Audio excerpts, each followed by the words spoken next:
Boa noite a todos. Que o Mestre Jesus receba e ampare a cada um de nós. Eu li num adesivo uma frase assim: só Jesus salva. Frase que naturalmente imagino que todos nós já ouvimos também. Na noite de hoje, gostaria de comentar essa frase à luz da doutrina espírita, estimulando a cada um de nós exercer uma faculdade, um poder que temos, que é uma verdadeira bênção de Deus concedida a cada um de nós, que é o raciocínio, que é a razão, que é a capacidade de refletir, de pensar. Se nós formos olhar uma escola tradicional, seria correto nós dizermos, por exemplo, que o professor, ao final do ano letivo, reprovou ou o professor aprovou o aluno? Bem, se nós formos nos deter apenas no aspecto externo, sim, o professor é quem reprovou ou o professor é quem aprovou, promoveu o aluno para a série seguinte. Mas se nós formos refletir um pouco mais, nós vamos ver que, na verdade, em essência, se formos partir para o lado filosófico da questão, o que o professor fez na realidade foi apenas atestar a capacidade que o aluno demonstrou para seguir adiante nos estudos, ou o professor apenas vai atestar a incapacidade daquele aluno de seguir para uma série seguinte, de modo que terá que repetir aquele mesmo ano escolar. Porque é isto, em essência, que o professor faz. Ele atesta, ele diz, diante daquilo que ele vê o aluno produzir, se ele está apto ou inapto nos estudos. Imaginemos um aluno que seja aplicado, comparece às aulas, presta atenção no conteúdo que o professor está ministrando, faz as tarefas, os deveres de casa, estuda para as provas. Ora, qual que é a tendência natural deste conjunto todo de dedicação, de empenho que aquele aluno vem demonstrando? É que o aluno, ao chegar os momentos das provas, os exames, quando o professor aplicar os testes, aquele aluno, naturalmente, ele detém uma bagagem de conhecimento tal que ele vai demonstrar como se resolve aqueles problemas. E o professor nada mais faz do que verificar se a maneira como aquele aluno desenvolveu a resolução do problema realmente indica o caminho correto. Se isso acontecer, naturalmente o aluno acertou a questão, demonstrou que ele, aluno, ele apreendeu aquele assunto. Por isso, naturalmente, o professor atesta, reconhece a capacidade dele de seguir avante, de ir gradualmente absorvendo cada vez mais conteúdo, ir ampliando a sua capacidade de conhecimento. Mas vamos agora, por outro lado, imaginarmos o oposto. Aquele aluno rebelde, que falta às aulas, que quando comparece não presta atenção naquilo que o professor está ensinando, não faz os deveres de casa, não estuda para as provas. Qual é a tendência nesse quadro? É que o aluno, quando submetido ao exame, ao teste, ele não consiga desenvolver o raciocínio, não consiga resolver o problema proposto. E a culpa, falemos assim, é de quem? É do professor ou é do aluno? Do aluno. E quando passa, o aluno é promovido, o mérito é do professor ou do aluno? é do aluno também. Para o professor fica apenas aquela grata satisfação de ter podido contribuir para que alguém despertasse no desejo de aprender. Porque por melhor que seja o professor, por melhor que ele seja, infelizmente está fora da capacidade dele abrir a cabeça do aluno e despejar o conteúdo lá dentro. O que ele pode fazer é facilitar o aprendizado. Se o aluno não compreendeu da primeira vez, ele, um bom professor, consegue achar um outro caminho para demonstrar àquele aluno outras maneiras de resolver o problema, até que ele capte aquele raciocínio, compreenda, assimile e a partir daí ele próprio comece a por si próprio resolver a questão. Tabuada. Qualquer criança que vai à escola não vai sabendo tabuada. Ele vai naturalmente aprendendo com o tempo. Mas chega um momento que ele domina a tabuada. O professor pode perguntar de 1000 maneiras diferentes. Quando o aluno aprende, ele vai naturalmente responder sempre certo. O professor verifica que não há mais o que exigir daquele aluno naquele nível. Ele está apto para prosseguir à frente. A vida é assim também. A vida é assim também. Nós, todos nós, sem exceção, todos, nós estamos sujeitos a leis que nos regem. Estas leis nos afetam, estas leis se acercam de nós, tanto no aspecto material, quanto também no aspecto moral. Uma lei material, apenas um singelo exemplo. Eu estou segurando um pequeno livro em minha mão. Se eu soltar o livro, o que acontecerá com ele, com o livro? Ele cairá. Isso porque eu estou segurando. Mas e se eu pedir algum outro voluntário aqui dentre os presentes para que tente fazer a mesma experiência, segure o livro e o solte?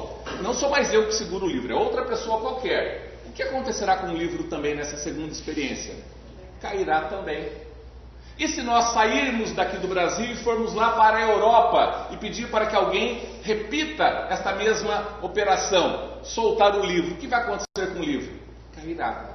E os astronautas, aí dizem que está sendo programada uma viagem tripulada para Marte, seria um grande sucesso para a humanidade, uma demonstração de conhecimentos tecnológicos infinitos. Bom, os astronautas, o dia que chegarem a Marte, por exemplo, se de fato prosseguir esse projeto, quando desembarcarem em Marte, se um astronauta levar um livro e soltá-lo em Marte, o que vai acontecer com o livro? Vai cair também. Porque a gravidade é uma lei universal. Ela vale aqui na Terra, vale na Lua, vale em Marte. Ah, mas eu assisti um documentário na Lua, lá os astronautas parecem que estão flutuando. É que a gravidade lá é menor do que aquela que nós sentimos aqui na Terra. Mas também há uma gravidade menor, mas há gravidade. A gravidade é uma lei universal. Ela é igual aqui na Terra, como é igual em qualquer outro ponto do espaço. Isso estamos falando de uma lei material, que é igual em todo o universo. Mas existem as leis morais também. Existem as leis morais. Uma das leis é a lei do progresso. A lei do progresso diz que todos nós, espíritos que somos, estamos caminhando, estamos passo a passo nos melhorando, nos tornando melhores. Veja, nós estamos nos tornando melhores. Quando nós admiramos alguém, quando nós vemos os grandes ícones da humanidade, aquelas pessoas que realmente vieram à Terra para alavancar o progresso coletivo, grandes benfeitores da humanidade, a doutrina espírita nos fala que nenhum deles já foi criado daquela maneira como nós o conhecemos. Imaginemos um cientista que realmente nós paremos e pensemos assim: nossa, mas que criatura inteligente essa, hein? Olha, cientista como esse não se vê todo dia.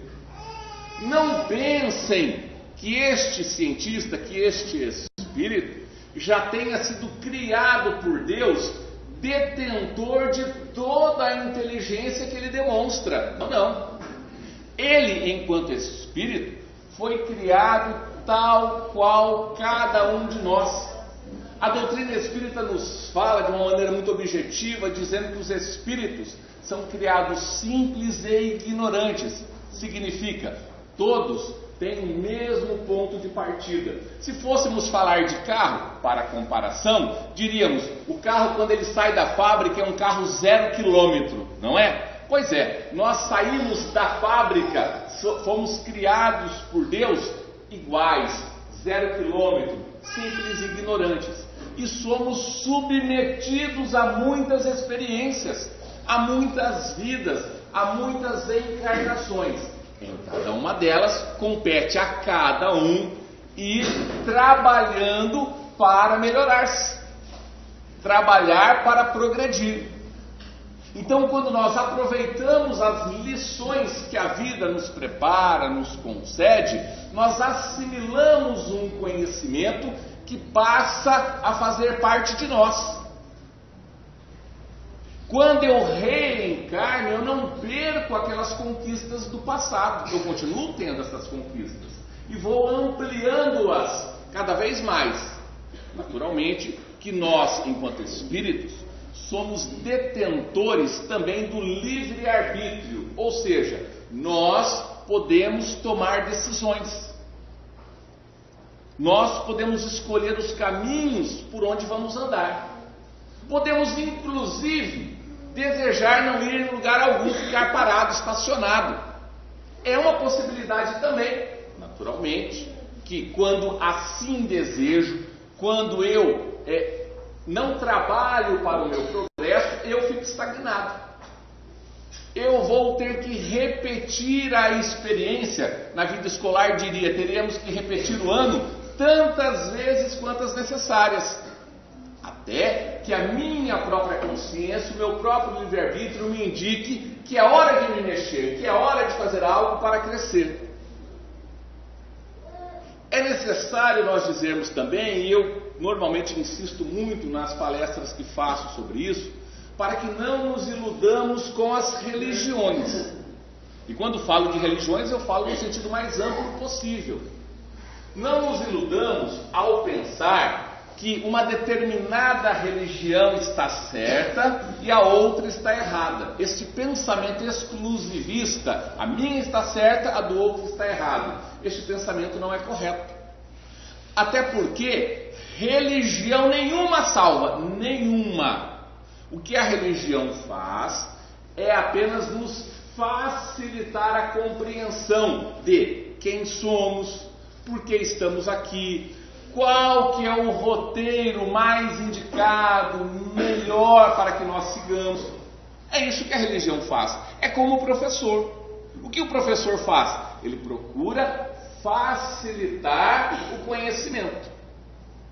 Procura estimular os alunos a estudar, a trabalhar, a fazer a absorção do conhecimento. Mas quem faz a assimilação do conhecimento é cada um dos alunos. Cada um dos alunos. Se o aluno não quiser nada com a dureza, não assimilará nada, porque ele próprio assim não quis. Se ele quiser, o professor dará a ele todas as oportunidades para desenvolver-se. Assim acontece com as religiões também.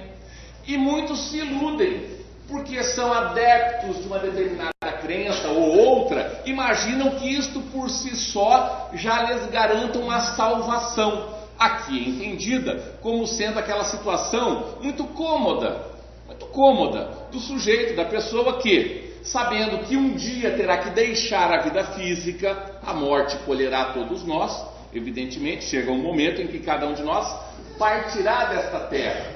E aí a pessoa, naturalmente, já fica fazendo planos da viagem.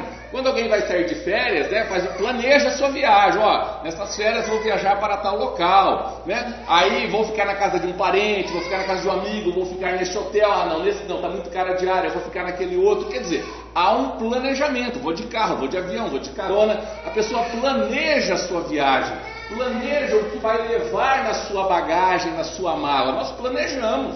É natural da nossa capacidade de raciocínio planejar, tentar prever o futuro ou se antecipar aos acontecimentos do futuro. Então, já que não tem jeito mesmo, mais dia, menos dia, teremos que deixar a vida física, né? Eu fico imaginando assim, eu quero ir para um lugar muito feliz, muito alegre, muito bonito e tudo mais, tudo de bom.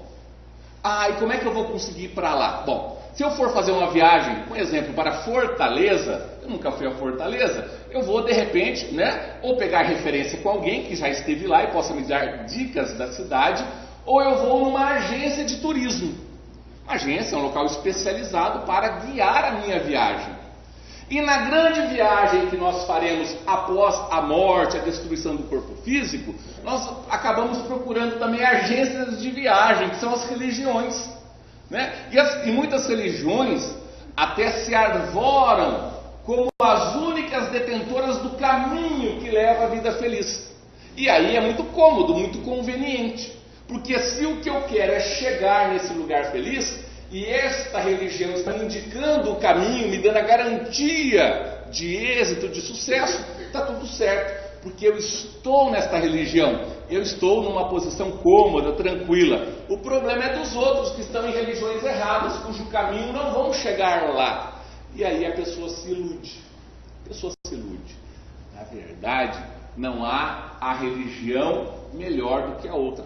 Todas são caminhos, cada qual procurando incentivar, despertar nos seus adeptos um sentimento necessário para a própria transformação íntima. Mas veja, a transformação é individual.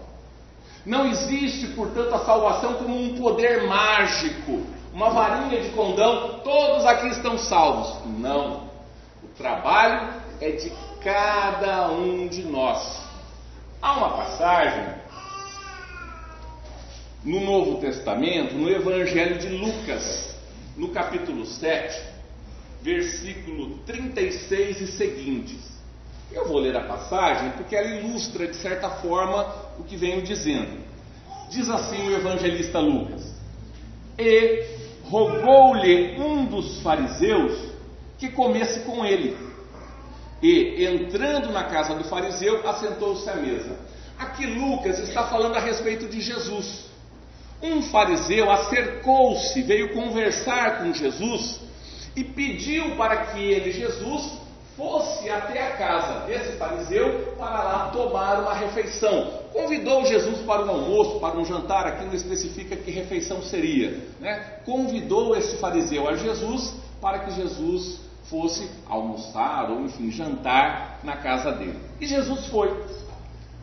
Detalhe, para que possamos bem compreender esta passagem. Quem eram os fariseus? No judaísmo, existiam várias correntes de pensamento. E aqui me vale apenas de mais um exemplo também. Nós, nos dias atuais, aqui no Brasil, nós costumamos muitas vezes falar assim: tal pessoa é evangélica.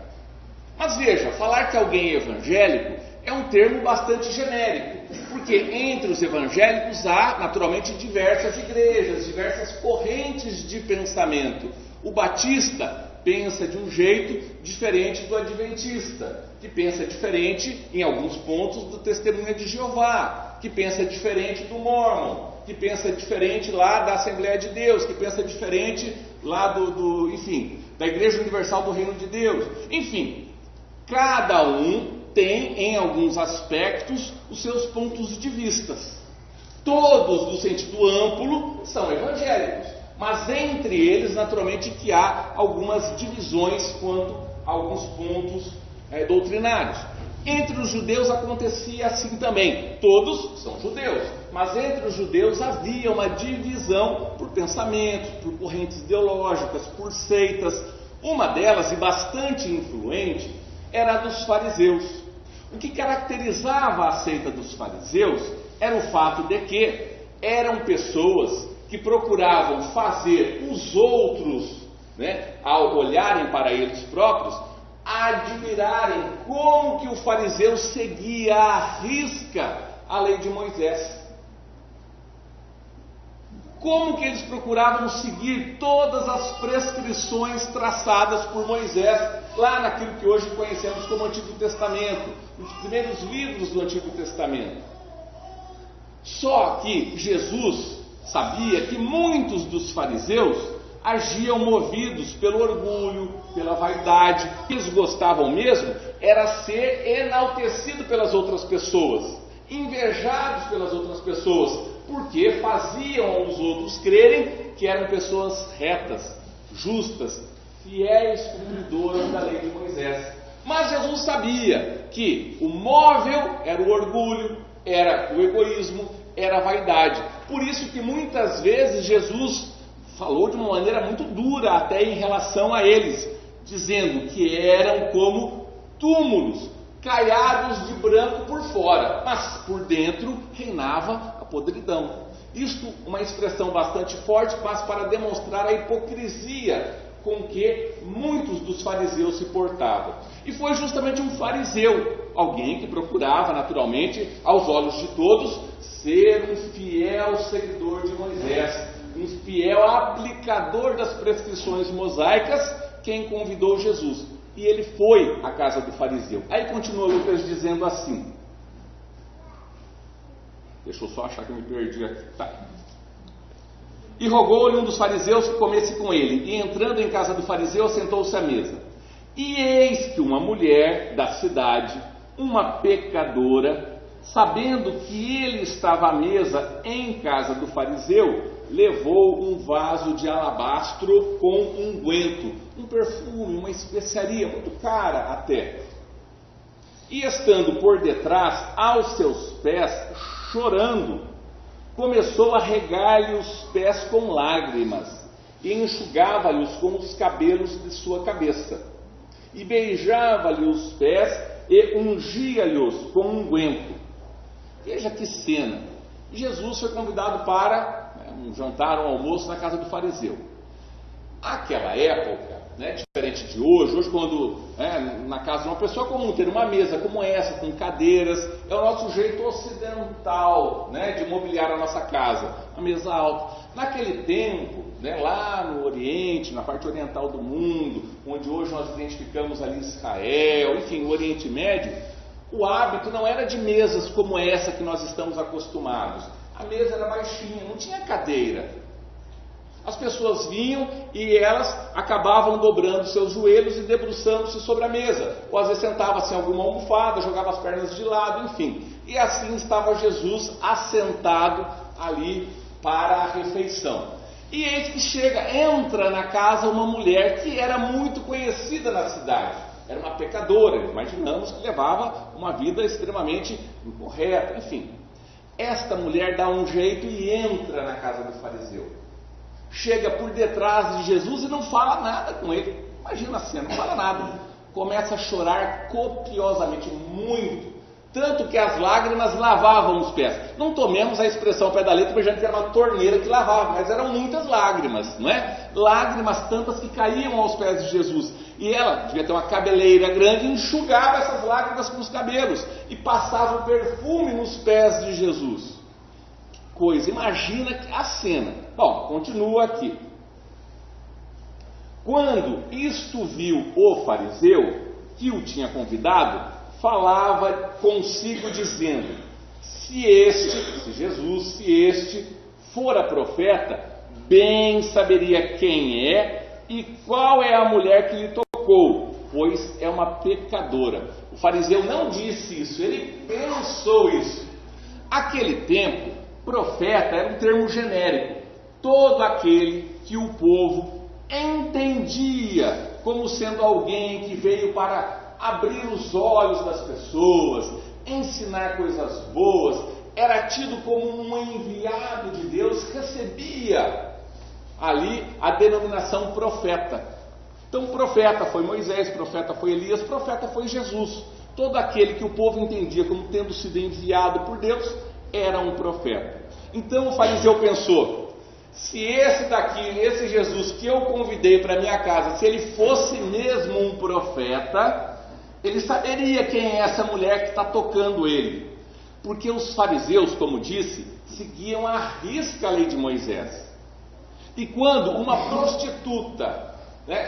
Se ela tocasse alguém, nossa, era o fim. Porque acreditavam eles que o fato de uma prostituta tocar em outra pessoa contaminava a pessoa tocada ficava impura. E aí ela precisava fazer determinados rituais, né, para que o sacerdote do templo pudesse novamente purificar a pessoa que foi tocada. Então os fariseus seguiam esta lei, procuravam seguir e evitavam sequer ter qualquer falar, quanto mais tocar. E a mulher estava tocando Jesus. Se ele fosse profeta, ele saberia quem estava tocando, pensou o fariseu. E disse Jesus disse: Simão, o nome do fariseu era Simão, uma coisa tenho a dizer-te. E ele disse: dizer, mestre. Você acabou de pensar, não é profeta coisa nenhuma, mas quando Jesus falou: eu tenho uma coisa para te dizer, Simão. Pode dizer, mestre. Quer dizer, a adoração exterior estava presente ali, né? Pode dizer, mestre, mas por dentro ele sabia, você não é profeta coisa nenhuma. Bom, aí Jesus vem e diz para ele o seguinte: um certo credor tinha 2 devedores. Um devia-lhe 500 dinheiros e o outro 50. E não tendo eles com que pagar, perdoou-lhes a ambos. Dize-me, pois, qual deles o amará mais? Qual dos devedores amará mais esse credor que exerceu o perdão? E Simão respondeu-lhe, dizendo: tenho para mim que é aquele a quem mais perdoou. E ele lhe disse, Jesus lhe disse: julgaste bem. Porque uma pessoa está devendo 500 dinheiros, vamos colocar 500 reais para alguém. Outra devendo 50. O credor perdoa os dois, perdoa o que deve 500 e perdoa o que deve 50. Quem que vai ficar, mais contente com o perdão? Aquele que devia mais, porque foi mais perdoado. É assim que respondeu o Simão, o fariseu. E Jesus falou: você julgaste bem, é isso mesmo. E voltando-se para a mulher, disse a Simão. Aí Jesus virou-se, apontou a mulher e voltou a falar com Simão: vês tu esta mulher? Entrei em tua casa e não me deste água para os pés, Simão. Hoje, quando você convida alguém para a sua casa, para almoçar, para jantar, uma regra de hospitalidade, antes da refeição você indica para a pessoa: olha, se você quiser lavar as mãos, o banheiro é aqui, o lavabo é ali, não é assim? Não é? A regra de hospitalidade. Naquele tempo, isso há 2000 anos atrás, na região do Oriente Médio, uma região muito empoeirada, muito seca, as pessoas não andavam com sapatos fechados, como é o nosso hábito hoje, andavam de sandálias, muitos descalços. Então, uma regra de hospitalidade daquela época, quando chegava a visita na casa de alguém, esse alguém oferecia-lhe uma bacia para que a pessoa pudesse se lavar o rosto, lavar as mãos e lavar os pés também. Era uma regra de hospitalidade da época. Então vem Jesus e diz assim: Simão, eu estou aqui na tua casa, eu não entrei aqui, foi você que me convidou, Simão. Eu não me ofereci para vir aqui, foi você que insistiu para que eu viesse aqui. Você está vendo essa mulher aqui? Eu entrei na tua casa e você não me deu água para os pés. Mas esta regou-me os pés com lágrimas e nos enxugou com seus cabelos. Você, Simão, não me deste ósculo, beijo. No Ocidente, onde moramos, um cumprimento entre homens, é o aperto de mãos. Cada um estica a sua mão na frente e os dois apertam as mãos. No Oriente, até hoje, é muito comum, no Oriente Médio, os homens beijar as faces um do outro. É um cumprimento entre eles. Isso a gente vê na televisão, enfim. Jesus entrou na casa da pessoa, do Simão, o Simão não deu o ósculo, não beijou Jesus. Imagina, chega alguém para jantar, alguém que você convidou na sua casa para almoçar, jantar, você vai receber a pessoa como? Normalmente você vai lá, vai cumprimentar, vai apertar a mão. Como nós somos mais afetuosos, brasileiros, normalmente um abraço, seja bem-vindo, que bom que você veio. Não é assim que a gente costuma receber as visitas? Pois é, hospitalidade. Naquela época também tinham algumas convenções. Era dar o ósculo, o beijo, as boas-vindas ao convidado. Vem Jesus e diz: olha, você, Simão, não me deste o ósculo, mas esta mulher, a pecadora, a errada, mas esta desde que entrou, não tem cessado de me beijar os pés. Você, Simão, não me ungiste a cabeça com óleo.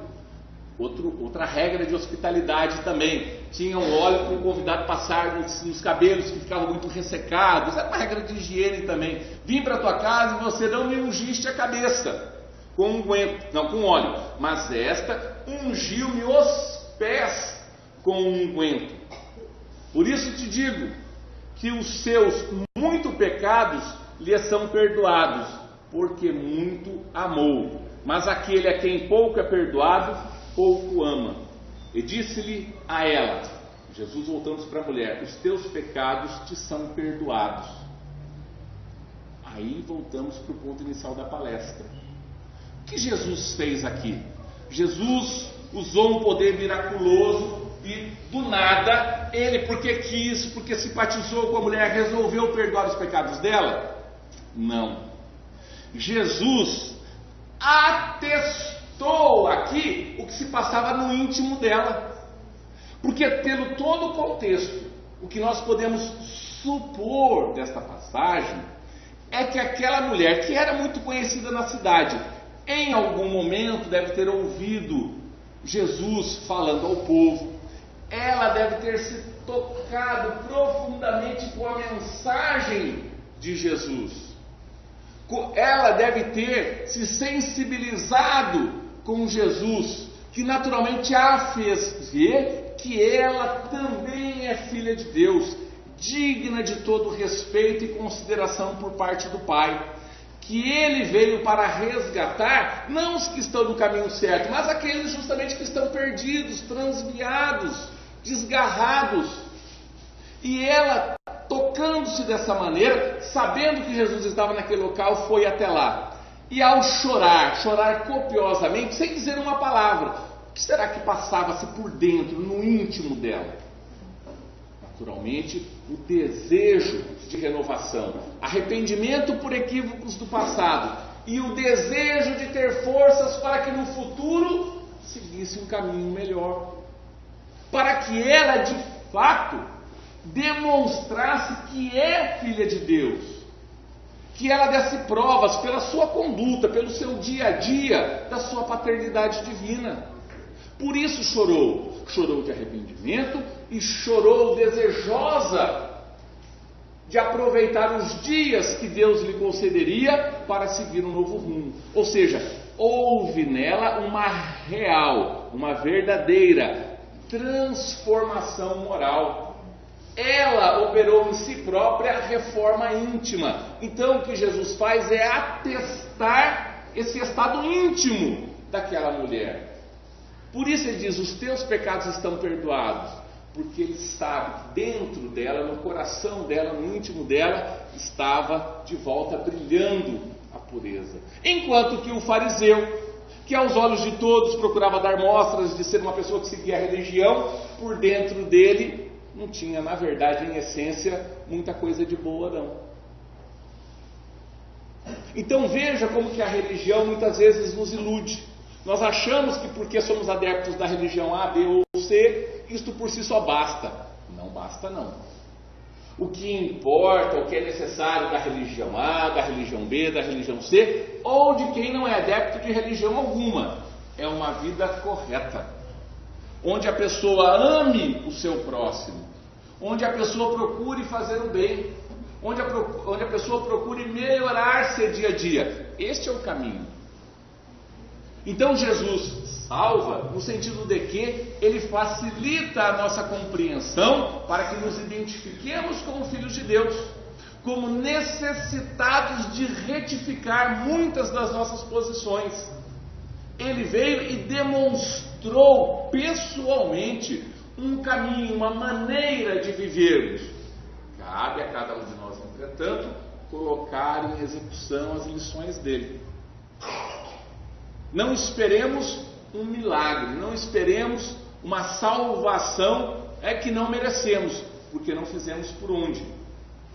Façamos a nossa parte e naturalmente Jesus atestará a nossa capacidade de sermos promovidos a experiências maiores ainda. Que Jesus nos abençoe e muito obrigado pela atenção.